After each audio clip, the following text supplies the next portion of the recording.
এই যে গরম গরম আলিম গেলে দেখ আপনার যাত্রী মহোদয়, আপনাদের হোটেল যাত্রা করতেছে, যার যাচ্ছি আসন গ্রহণ করুন। ধন্যবাদ। এই যে গরম গরম আলিম গেলে দেখ।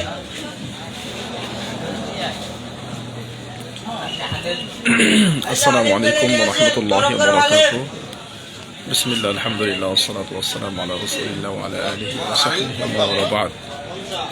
প্রিয় দিনী মুসলিম ভাই বোনেরা, দূরে এবং কাছে, দেশে এবং প্রবাসে যারা যেখানে আছেন, সকলেই লাইভটা শেয়ার করবেন এই জন্য যাতে করে বেদাতীদের কাছে এই তথ্যগুলো পৌঁছে যায়। মামুনুল হক এবং হানাফি মাযহাবে যারা বড় বড় আছেন, আমাদের রেজাউল করিম ভাই সহকারে যারা নিজেদেরকে ভালো মানুষ দাবি করছেন, মাযহাবের নামে তারা কতটা হিংস্র, তাদের কাছে যাতে তথ্যগুলো পৌঁছে যায় এই জন্য প্রত্যেকে বেশি করে শেয়ার করবেন। আমি প্রায় 10 ঘন্টা জার্নি করে ময়মনসিংহ জেলার মেনান্দহ মাহমুদপুর থেকে রাত্রে প্রায় 4:30 বাজে উঠে 10 ঘন্টা জার্নি করে ঢাকা থেকে আসছি নড়াইল যশোরে। আজকে আমার মাহফিল ছিল নড়াইল, লোহাগাড়া, যশোর। প্রতিদিন আপনারা মাহফিলের লাইভ দেখেন, আলহামদুলিল্লাহ। আজকে বারাক্রান্ত হৃদয়ে কদ্দারাল্লাহ মা শাআ ফাআল, তোক দিয়ে যেটা আছে সেটা মেনে নিতে হবে। বারাক্রান্ত হৃদয়ে আজকে ব্যতিক্রম ধর্মী একটি বিষয় আপনাদের সাথে শেয়ার করার জন্য আসা। আমার প্রিয় ভাইয়েরা, মাহফিলটি দাওয়াত আমি গ্রহণ করি, আমাদের সহিহ আকীদার ভাই এখান থেকে তারা আমাকে দাওয়াত দেন। এই মাহফিলটি নড়াইল যশোর এলাকাতে, লোহাগাড়া এলাকাতে সহিহ আকীদার একমাত্র একটা মসজিদ। অল্প কয়েকজন সহিহ আকীদার তিনি ভাই, তারা মসজিদটি করেছে এবং মাহফিলের আয়োজন করেছে। এখানে আজকে প্রধান বক্তা বা প্রধান আলোচক হিসেবে আমি ছিলাম, আলহামদুলিল্লাহ। এবং আমার সাথে আরো 2 জন আলোচক ছিলেন। তো আমাদের বেদাতি ভাইয়ারা থানার মধ্যে প্রায় 6 থেকে 7 বার গিয়েছেন, 6 থেকে 7 বার থানায় গিয়েছেন এবং আমার বিরুদ্ধে অভিযোগ করেছেন এবং বলেছেন যে অন্য কোনো বক্তা অসুবিধা নেই, শুধু মাদানি না আসলেই হবে, কোনো মাদানি আলেম আসবে না, অথবা মাদানি না আসলেই হবে, অন্য কোনো বক্তা আসলে কোনো অসুবিধা নেই। 5 বার 6 বার রিপোর্ট করার পরে আমাদের দিনী ভাইরা বারবার গিয়েছেন এবং সমাধান করার চেষ্টা করেছেন। শেষ পর্যন্ত আমাদের দিনী ভাইরা আলহামদুলিল্লাহ, গতকাল ওসি সাহেব বলেছে যে আপনাদের এই পক্ষেরও আলেম থাকবে, ওই পক্ষেরও আলেম থাকবে, মাহফিল হবে, যেহেতু পোস্টারিং হয়ে গেছে। তো আমি প্রায় 10 ঘন্টা জার্নি করে, আপনারা জানেন সুবহানাল্লাহ, আজকে প্রায় 22 বা 23টা রাত বা 24 রাতের বেলা প্রোগ্রাম করতেছে। আলহামদুলিল্লাহ, আল্লাহর দয়া। আমার চেহারা দেখে বুঝতে পারতেছেন কতটা ক্লান্ত আমাকে মনে হচ্ছে। তো আজকে প্রায় 20-25 রাত বা 22-23 রাত হবে রাতের বেলা প্রোগ্রাম করতেছি, সকালে ক্লাস নিচ্ছি। আলহামদুলিল্লাহ, আল্লাহর অশেষ কৃপায় সুস্থ আছে, ভালো আছে, এটা আল্লাহর শুকরিয়া, আলহামদুলিল্লাহ। এরপরেও প্রায় 10 ঘন্টা জার্নি করে নড়াইলে পৌঁছলাম। পৌঁছার পরে সালাত পড়লাম, পড়ার পরে মাহফিল চলছে। আমাকে স্টেজে নিয়ে যেতে দেবে না, স্টেজে আমাকে নিয়ে যাবে না, এমনটাই আলোচনা হচ্ছে। শেষ পর্যন্ত আমি বললাম তাদেরকে, বলেন আমাকে নিয়ে যাওয়া হোক, আমি একটু সালাম দিয়ে আসি। আর আমি যদি কোনো ভুল বলে থাকি, অন্যায় কিছু বলে থাকি, আমি যদি কোনো কষ্টদায়ক বা মানুষকে আঘাতমূলক কিছু বলে থাকি, তাহলে তারা আমাকে 5 মিনিটের মধ্যে আমাকে স্টেজ থেকে নামায় দিক, তাদের কোনো আপত্তি নেই। অন্ততপক্ষে যেহেতু আমার নামে পোস্টারিং হয়েছে বা মাইকিং হয়েছে, আমাকে দাওয়াত দেওয়া হয়েছে, আমি প্রায় 10 ঘন্টা জার্নি করে এসেছি, আমি মেহমান, আমাকে 5টা মিনিটের জন্য হলেও দেন, অথবা সালাম দেওয়ার সুযোগ দেন।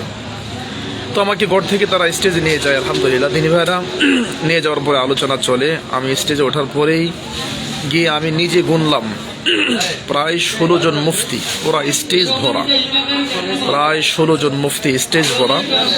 এবং আমাকে এতটুকু অবগত করা হলো যে শেখ পুরা লোহাগাড়া এলাকার ওলামা মাশায়েখ যারা আছে সবাই আমার বিরুদ্ধে তারা অভিযোগ করেছেন। পুরা নড়াইল লোহাগাড়া এরিয়াতে যারা আছেন তারা সবাই থানায় গিয়ে একাধিকবার অভিযোগ করেছে।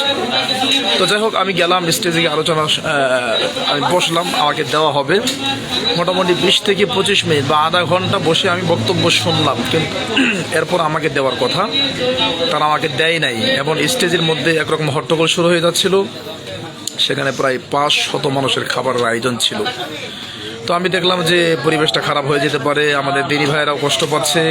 এবং আপনারা শুনে খুশি হবেন, আমার হাতে হাত রেখে অনেকে মোসাফা করে বলছে শেখ সেই মাগুরা থেকে আসছে, প্রায় 60 কিলো দূরে প্রোগ্রাম যেখানে হয়েছে, এখান থেকে প্রায় 60 কিলোমিটার দূরে মাগুরা প্রোগ্রাম যেখানে হয়েছে, সেখান থেকে প্রায় 60 কিলোমিটার দূরে মাগুরা, খুলনা বা আরও দূর থেকে দিনী ভাইরা এসছেন আমার বক্তব্য শোনার জন্য বা আমাকে দেখার জন্য। যাই হোক, আলহামদুলিল্লাহ। তো তারা আমার হাতে হাত রেখে কান্না করেছে। কোনো কান্না করবেন না, আমিও ভারাক্রান্ত এই আচরণের জন্য। তারা কেন আমার সাথে আচরণটা করলো এবং সালাম দেওয়ার সুযোগটুকু আমাকে দিল না। তো প্রিয় ভাইয়েরা, অনেকক্ষণ বসে থাকার পরে পরিবেশ যখন দেখলাম খারাপ, মানুষে অন্যদিকে যেতে পারে, তখন আমাদের দিনী ভাইয়েরা মন খারাপ করে বললো শেখ আমরা সর্বাত্মক চেষ্টা করলাম, চেষ্টা করে পারলাম না। আমরা আলেমরা বসলাম, তাদেরকে ডেকে নিয়ে গেলাম, আড়ালে গিয়ে তাদেরকে বোঝালাম, বললাম যে অন্তত পক্ষে মেহমান আসছে, ওনাকে একটা সালাম দেওয়ার সুযোগ করে দিন, উনি সালাম দিক। আমিও এই রিকোয়েস্টটা করেছিলাম। তো তারা বললো না, এটুকু দেওয়া যাবে না। পরবর্তীতে খুব রিকোয়েস্টের পরে তারা বলছে যে ঠিক আছে, শুধু আসসালামু আলাইকুম রহমতুল্লাহ বা সালাম দিয়ে উনি চলে যাবে। পরে সভাপতি সাহেব বললো যে দেখেন 5টা মিনিট কথা বলার সুযোগ দিন। উনি 5 মিনিট কথা বলে বলছেন না, সেটা হবে না, শুধু সালাম দেবে। তো আমার ভাইয়েরা, পরিবেশ নাজুক ছিল, খারাপ ছিল। একাধিকবার আমার নামে রিপোর্ট করা হয়েছে, তথ্য দিয়েছে থানায়, এবং থানাতে দিনী ভাইরা গিয়েছে। এরপরে আল্লাহ আকবার, আমাদের নিজেদের মাহফিল, নিজেদের প্যান্ডেল, আমাদের মাহফিল, আমাদের প্যান্ডেল, আমাদের টাকা, আমাদের সেখানে বক্তাদের দাওয়াত দেওয়া হয়েছে এবং প্রায় 500 জন মানুষের খাবারের আয়োজন করেছে। সব কিছু আমাদের দিনী ভাইদের করেছে, আলহামদুলিল্লাহ, অনেক কষ্ট করে করেছেন। আর সেই সাজানো গোছানো মাহফিলের মধ্যে যেটা আমাদের মাহফিল, আমাদের অর্থায়নে, সেই মাহফিলটা তারা দখল করেছে। তো প্রিয় ভাইরা, কি বলবো আর, আপনারা চোর দেখেছেন বা কেউ যখন চুরি করে তখন আমরা চোর দেখার জন্য চাই যে ওখানে চুরি করেছে, চোরটা দেখে আসে। অথবা ডাকাতি করলে, ডাকাত ধরা পড়লে আমরা যাই যে ডাকাতি করেছে, আমরা একটু যাই ডাকাতকে দেখে আসি ডাকাতটা কেমন। তো আসলেও আমরা চোর দেখার জন্য অনেক দূরে যেতাম, ডাকাত দেখার জন্য অনেক দূরে যেতাম, কিন্তু এখন চোর এবং ডাকাত দেখার জন্য চোর দূরে যেতে হয় না।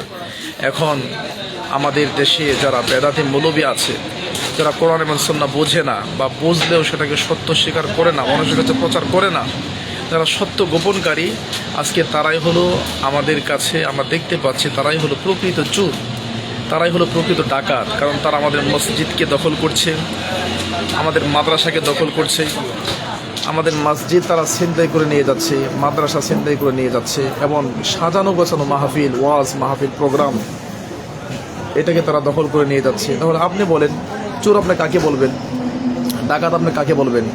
তাহলে চোর এবং ডাকাত দেখার জন্য আগে আমরা ভিড় জমাইতাম, দূরে যেতাম।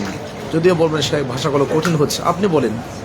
আমাদের দিনী বাইরে বলতেছে শেখ আমরা 5 টাকা, 10 টাকা, 20 টাকা করে তুলে এই প্রোগ্রামটার প্যান্ডেল করেছি, আয়োজন করেছি, পোস্টারিং করেছি, আপনাদেরকে দাওয়াত দিয়েছি, 500 জন মানুষের খাবারের আয়োজন করেছি, এবং শুধুমাত্র আল্লাহর ফজলে করে আমার বক্তব্য শোনার জন্য যারা আমার হাতে হাত রেখে বলছে যে শেখ প্রায় 50 কিলো দূর থেকে আসছে, কেউ 60 কিলো দূর থেকে আসছে। তো এই যে আমাদের জায়গা, আমাদের প্রোগ্রাম, সেখানে করতে পারলো না, এটা করা গেল না, এটা কত বড় অন্যায়। তো আমার প্রিয় ভাইয়েরা, ভারাক্রান্ত হৃদয়ে আপনাদেরকে আবারও জানাচ্ছি, দাওয়াতি কাজ আল্লাহর জন্য করার চেষ্টা করছি। সকলে প্রাণ খুলে দোয়া করবেন, রব্বে কারীম যাতে আমাকে ক্ষমা করেন, আমাকে মাফ করেন, আমাকে উপকারী বিদ্যা দান করেন, এবং কোরআন ও বিশুদ্ধ সুন্নাহর এই তথ্যগুলো মানুষের কাছে পৌঁছিয়ে দেওয়ার তৌফিক দান করেন, এবং যারা ইসলাম বোঝে না তাদেরকে আল্লাহ বোঝার তৌফিক দান করেন, আল্লাহুম্মা আমিন। বিশেষ করে দিনের নামে এই যে বাড়াবাড়ি, ধর্মের নামে এই যে বাড়াবাড়ি, মাযহাবের নামে যে বাড়াবাড়ি, তাআসসুবি, আল্লাহ তাদেরকে হেদায়েত দান করুন, আল্লাহুম্মা আমিন। তা না হলে এটা কোরআন এবং সুন্নাহর আলোচনা, এটা ইসলামিক মাহফিল, এটা প্রোগ্রাম, এটা কোনো বান্ডারি গান নয়, এটা কোনো মাজার পন্থীদের প্রোগ্রাম নয়, এখানে কোনো শিরিক বেদাত হবে না, এখানে কোনো গান বাজনা হবে না, এখানে কোরআন এবং সুন্নাহর আলোচনা হবে, সালাফদের বক্তব্য উপস্থাপন করা হবে। সেই মাহফিলকে যারা বন্ধ করে দিচ্ছে, আল্লাহু মুস্তাআন। তো কেন বললাম আমার ভাইয়েরা, এই তথ্যগুলো এই জন্য শেয়ার করা যাতে করে যারা আমার সাথে অনেক দায়ীরা আছেন এবং আমার সৈয়াকিরা দিনী ভাইরা আছেন, আপনারা মন ভেঙে ফেলবেন না, আপনারা মন দুর্বল করবেন না। দায়ীরাও আমাদের যারা আছেন তারাও সতর্কতার সাথে দাওয়াতি কাজ করতে হবে। আর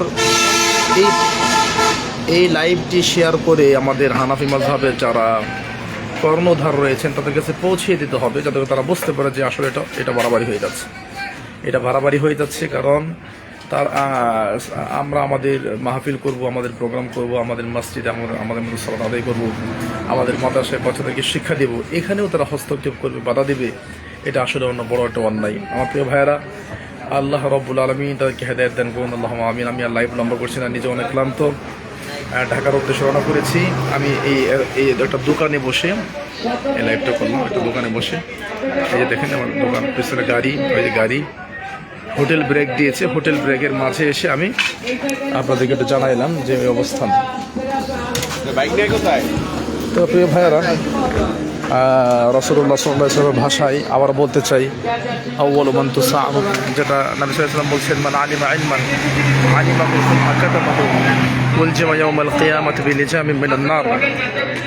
যারা ইলম জানে এবং সেটাকে গোপন করে, কিয়ামতের দিন আল্লাহ তাদেরকে উলজিমা ইয়াউমাল কিয়ামাতি বিলিজামিন মিনান নার, আগুনের লাগাম পরিয়ে দেওয়া হবে। এই যে আমাদের গাড়ি, এটা পরের গাড়িটা, এই যে মেইন রোড। এখন ঢাকার দিকে ফিরে যাচ্ছি। মাহফিলে বক্তব্য দেয় নাই, আমার সাথে খারাপ আচরণ করেছে, মানে অসম্মান করেছে। আল্লাহ তাআলা তাদেরকে হেদায়েত দান করুক এবং বোঝার তৌফিক দান করুন, আল্লাহুম্মা আমিন। সকলকে অনেক ধন্যবাদ জানিয়ে আপনাদের কাছে দোয়া চেয়ে এখানে শেষ করছি।